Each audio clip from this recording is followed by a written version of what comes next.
Hello, and welcome to Let's Play Without Within. With me, that guy with axe. Let us begin, shall we? This is like an anime-styled game, by the way. Vinty, Vinty, Vinty, the chants of fans echo through the door in front of me. Yeah, this is like a visual novel, by the way, just letting you guys know. One of my two bodyguards wrapped his hands around the doorknob. Please prepare yourself, Miss Vinty. Once I open this door, we'll head straight into our limo. The guard had no reason to fret. I'd long since grown used to these crowds. Still, I nodded to put him at ease. After taking a deep breath, he pushed the door open. Oh my, kawaii.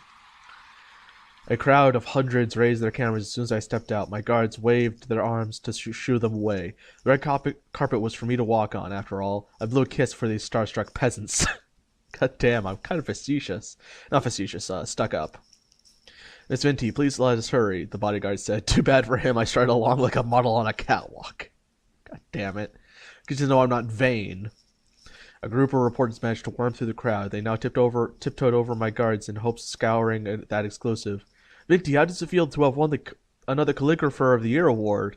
A reporter asked me. Before I could answer, another dozen people shouted over each other, hoping for my attention.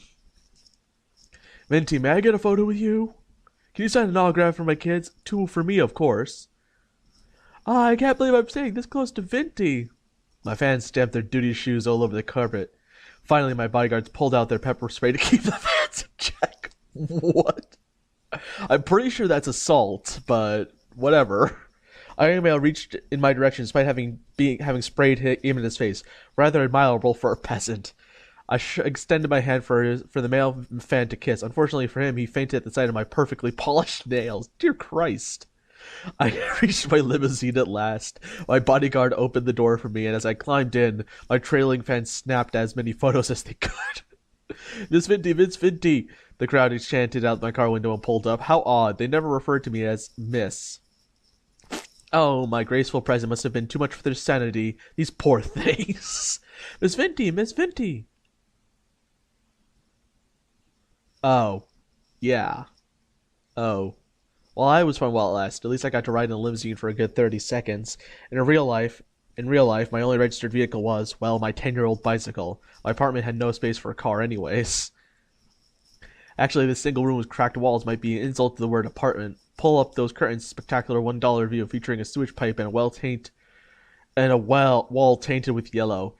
It just opened up the window for your wish to smell the sewage as well. A breathtaking experience. By the way, sorry. I need to take back the one-room thing. This place actually had 2 rooms. Thank you very much. The second room happened to be a toilet. That still counted, right? The toilet clogged 3 times a month, so be careful when using it. Miss Vinty, a woman's voice echoed from outside. She was no fan, but rather my landlady. I glanced over at my clock. 6 a.m. Waiting another hour or 2 would have been nice. She probably just wanted me to tell about another rent rise. Nothing good ever came out of that woman's mouth. I would be better off staying in bed. Well, rise and shine. Coming as I changed into something more appropriate, the landlady still kept knocking. As I said I was coming, did I not? Maybe I should walk out naked if that's what she dug. If this were a game, she might get a sale boost too. We might get a sale boost too. Good morning, Miss Vinty, the landlady said. I must ask, what's with that hair? It looks like you just woke up. That's because I did. Well, it's a waste for young ladies like you to sleep away your youth, the landlady shook her head. She gave no preach to me like this. I wanted to tell her, but decided against it, as I was doing so would give her an excuse to lecture me further. With her size, if I enraged her, she would squash me into Vinty-flavored pancake. Miss Vinty, your rent was due 3 days ago. Oh well, at least there was no rent increase. Sorry, madam, my next paycheck will come after tonight's shift, so I'll pay you the first thing tomorrow morning.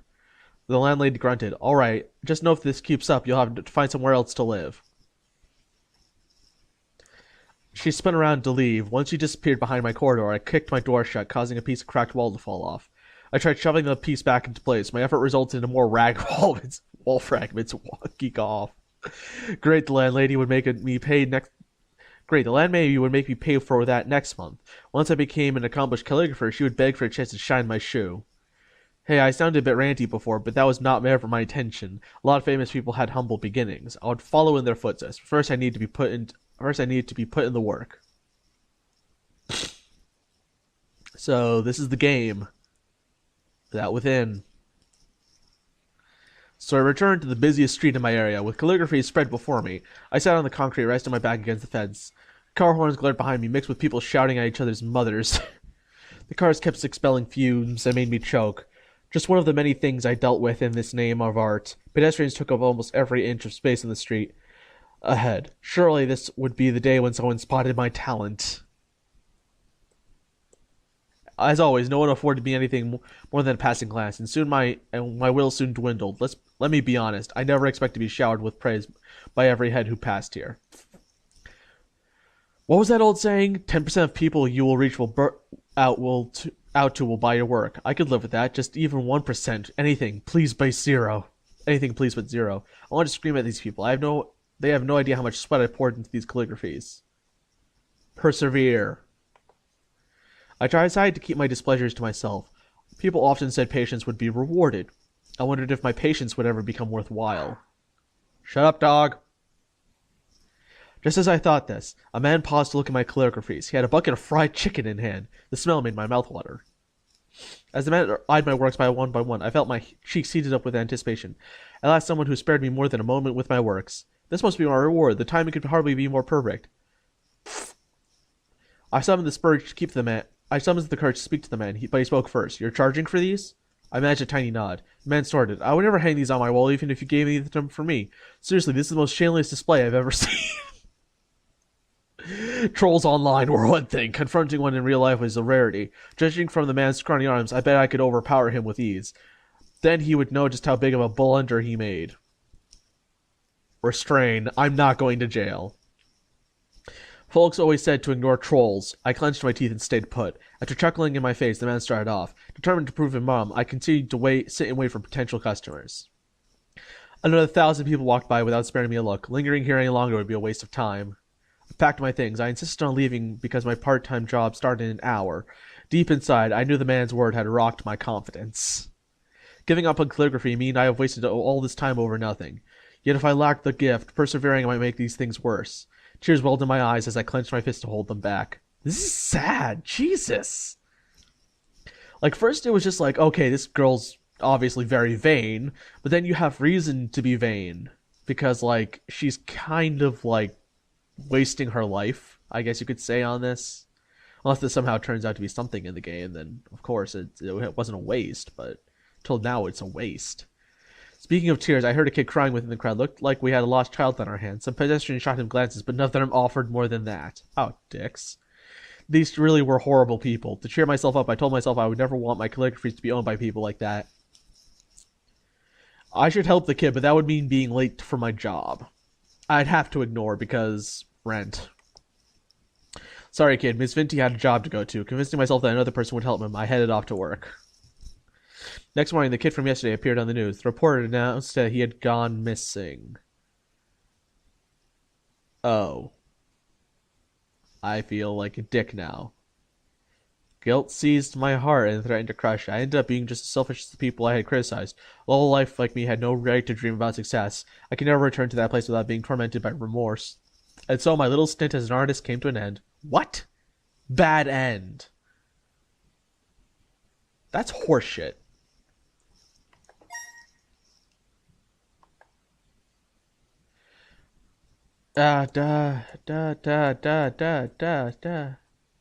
Restrain. So you're telling me no matter what I do, if I'm late for work, help. I judged others for abandoning the child, then they did the same myself. I ought to be a jerk and a hypocrite. What a sigh. I walked up to the boy. Hey there, it's okay. Did you lose your mummy? The boy was sobbing too hard to answer. I leaned to stroke his back with one hand and his head with the other. Let me know if you lost mummy, okay? I'll help you find her. There's no need to be scared. The kid managed to nod at last and whispered good boy into his ears. What's your mummy's name? Hungry. Her name is Hungry? The boy's tummy growled and realized what he meant. Oh well, how about I buy you a sandwich? The kid shook his head. I want ice cream. Hey kid, ice cream is more of a dessert actually. I want ice cream. So ice cream it was. One for him and none for me. The money came out of my pocket, of course. My poor wallet. That poor wallet.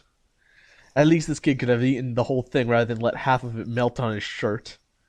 Jessie, the boy said. That's my mommy's name. Jessie, I called as I started along the street. Now people stared at me more than ever, enough to make me blush, in fact. Maybe I should try shouting Jessie at random next time that I told my calligraphies. The sky turned orange as time ticked by. Yes, I knew my shift had started a half hour ago. Stop reminding me. Woman screeched through the crowd and scurried towards us. She ran past a red light, nearly getting hit by a truck in the process. Mommy! The boy shook free hand of my hold and rushed into my mother's embrace. His mother's embrace. After muttering apologies to her son, the woman gazed towards me. Oh, thank you so much for your help. You're wonderful, just wonderful. The torrents of praise curled my lips in a stupid grin. Anyone would have done the same thing. Actually, there is something I need help with. Anything in my power, miss. Which way to the train station? Oh wow, so I progressed to the next level for doing something that could cost my job.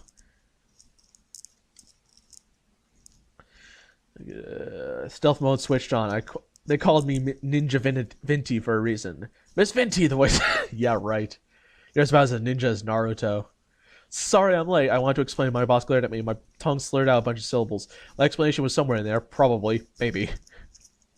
I received an earful from my boss. At least I got to keep my job. Several colleagues shot me frowns at for not being here during such a busy period.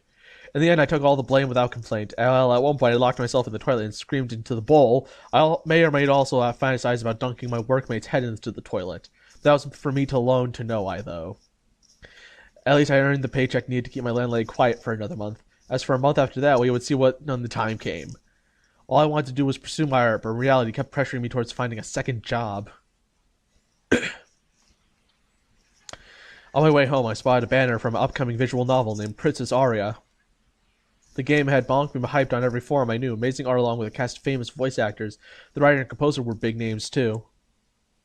For Princess Aria to have an ad this big, there must be a lot of money put behind the project. This way the banner hung high gave me a sense of an extra important. The bright lights shone in the princess's face to impress potential players. Yes, that's what I really needed. If I had a banner like that, no doubt people would line up to buy my calligraphy. I would already imagine how folks react as I walked along the streets. Hey, I think that was Vinty. Whoa, no way, me, the famous calligrapher I see on all those banners? Yeah, she must be really good. Maybe we should ask her for an autograph. My agent that would... Dear God, she fantasizes a lot about being famous. How much for an autograph? Shut up and take my money. Sorry, burp. Autographs are available for $100, thanks.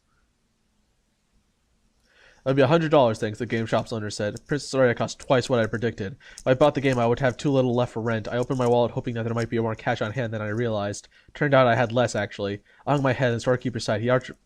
His arched brows pressured me into buying the game. I did 3 train rides to get here. May as well pick up something. I told the shopkeeper how much money I had, and he shook his head.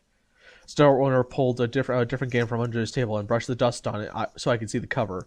The title read Sunflower War, some visual novel about the battlefield. Copyright 1997. Dear Christ. I was like 2 at the time. The bottom read, no wonder it was so cheap. Art by Invert Mouse. Whoever the heck that was. Wow, way to make self-referential humor game. The front cover would fit perfectly in a kindergarten classroom. I flipped the case to see what was highlighted back. The game supported up to 640 by 480 resolution. Truly a pinnacle of technology. This humor in this game is actually pretty funny. The shopkeeper grimaced. He must have sensed I want to say no. His stare made my palms stain in sweat. I ended up buying the game. Dealing with folks like that had always been a weakness of mine. Remind me to never visit the store again.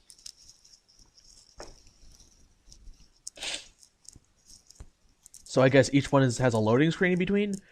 With heavy strides, I returned to my apartment. 0 calligraphy sales, late for work, and with friend. Topped off by blowing cash on some game I had no interest in. What I really wanted to play was Princess Aria. Forcing myself to suffer anything else, I would just upset me further. I'll just play.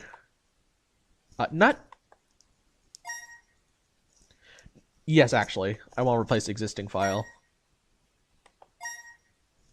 No. Return. Play.